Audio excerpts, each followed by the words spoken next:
નમસ્કાર દર્શક મિત્રો, મિરર ઓફ ધી વર્લ્ડ ન્યૂઝમાં આપ સૌનું હાર્દિક સ્વાગત છે।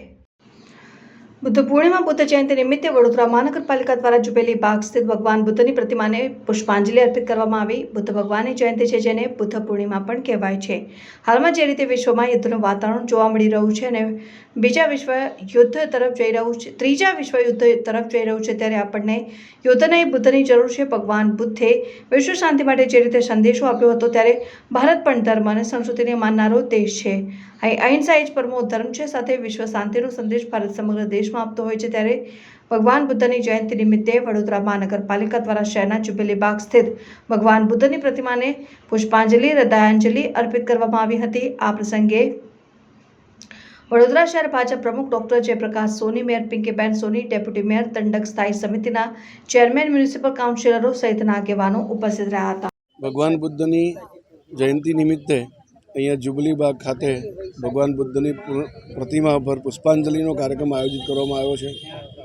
અત્યારે વિશ્વભરમાં યુદ્ધની સ્થિતિનું નિર્માણ થયેલ છે। એવું કહેવાય છે કે ભાઈ વિશ્વયુદ્ધ ત્રીજા તરફ આપણે બધા જઈ રહ્યા છે, તો અત્યારે યુદ્ધ નહીં પણ બુદ્ધની જરૂર છે। બુદ્ધ ભગવાને જે પ્રકારનો સંદેશો માનવ જાત માટે આપેલો, પ્રેમ, શાંતિ અને સૌહાર્દતા એ સમાજ જીવનમાં આવે તો યુદ્ધના તો કોઈ અવસર રહેતો નથી।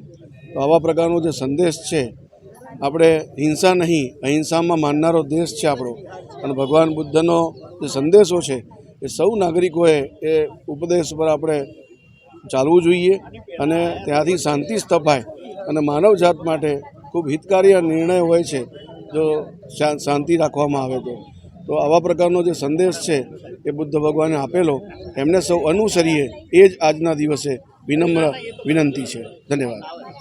સર્વ કષ્ટો, દુઃખો અને તકલીફોને અતિક્રમી અને તું શુદ્ધ થા, ધીમે ધીમે વૃદ્ધિ પામી તું વૃદ્ધ થા, કાં પછી સર્વસ્વ ત્યાગી તું બુદ્ધ થા।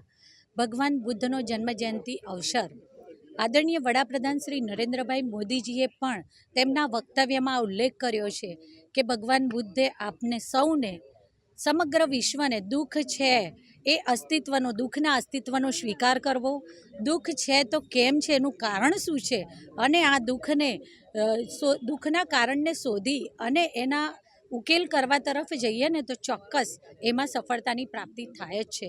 ત્યારે ભગવાન બુદ્ધ જે વિશ્વને મહાબિનિષ્ક્રમણ દ્વારા સર્વ ત્યાગી અને સર્વ જન માટે સુખની શોધમાં અને દુઃખને દૂર કરવાના ઉપાયોની શોધમાં એમને જ્યારે જ્ઞાન પ્રાપ્ત કર્યું, આજનો દિવસ એટલે ભગવાન બુદ્ધનો જન્મજયંતિ અવસર કહેવાય છે ને કે પૂર્ણ સર્વસ્વ જ્ઞાન જ્યારે પ્રાપ્ત થાય ને ત્યારે તેને પૂર્ણ કહેવાય છે। અને બુદ્ધ પૂર્ણિમા આ તેમના જન્મજયંતિ અવસર પર વડોદરા મહાનગરપાલિકા દ્વારા વડોદરાના જુબેલીબાગ ખાતે આવેલ તેમની પ્રતિમાને પુષ્પાંજલિ અર્પણ કરવાના કાર્યક્રમનું આયોજન પ્રતિવર્ષ કરવામાં આવતું હોય છે। તેમાં આજે સૌ સાથે મળી તેમની પ્રતિમાને પુષ્પાંજલિ અર્પણ કરી, હૃદયાંજલિ અર્પણ કરી। આભાર।